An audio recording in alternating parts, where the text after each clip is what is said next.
This is a planetary nebula. We've covered planetary nebulae earlier in this channel. However, this image is special. Special because it also covers the enormous halo of gaseous material that is extremely faint and is usually not captured in such images. So let me give you some background on how these are formed.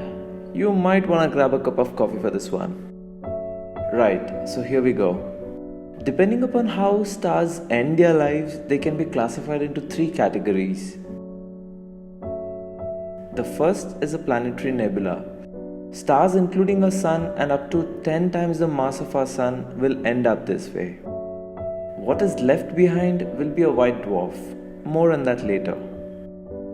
The second is a neutron star.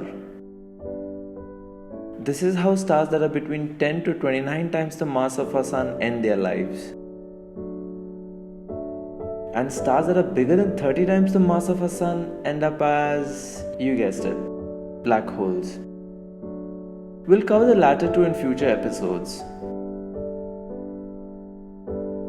For the first part, all stars start off as clouds of hydrogen and helium gas that collapse in on themselves. This could be triggered by an external event like an exploding star or gas being jostled around due to the merger of two galaxies. The reasons could be many. This infall of gas and dust is accelerated by gravity, causing the density, pressure and temperature at the center of the gas cloud to shoot up. Once the temperature at the core reaches 13 million Kelvin, hydrogen fusion starts. This pushes back on gravity and voila, we have a star. Stars spend almost 60% of their lifetime in this phase, called as the main sequence. This is where they fuse hydrogen into helium. Eventually though, helium builds up at the core of the star. Helium fuses at a whopping 100 million Kelvin, and the core is not quite that hot yet. So with no fusion, there's no radiation pressure, and the core begins to collapse in on itself. Gravity triumphs again.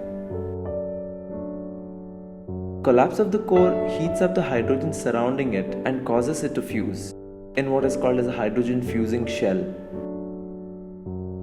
This shift in where the fusion occurs within the star causes it to expand, and it starts losing material in the form of stellar winds, which is believed to be what we see here.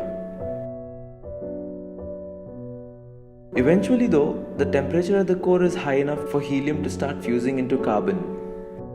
By now the star is well into its red giant phase and only has a few million years left to live, depending upon its mass. Unlike hydrogen, fusion of helium is highly sensitive to small fluctuations in temperature, which causes fluctuations in radiation pressure. This causes the radius of the star to increase and decrease in rapid successions over a 1 to 100 day period. These successively ejected shells of gas are what we believe these are.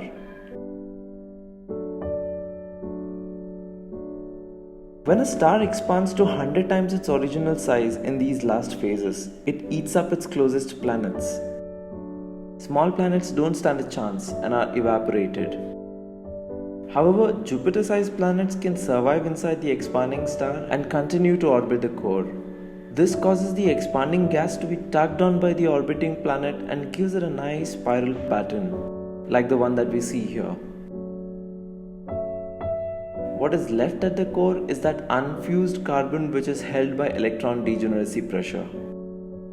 Carbon needs temperatures of 500 million Kelvin to fuse, and the star never had the mass to create pressures and temperatures high enough to fuse carbon at its core. This is what we see here. This material is so dense that a teaspoon worth would weigh 15 tons on Earth. And this is how it's going to go down for our sun too, in the next 10 billion years.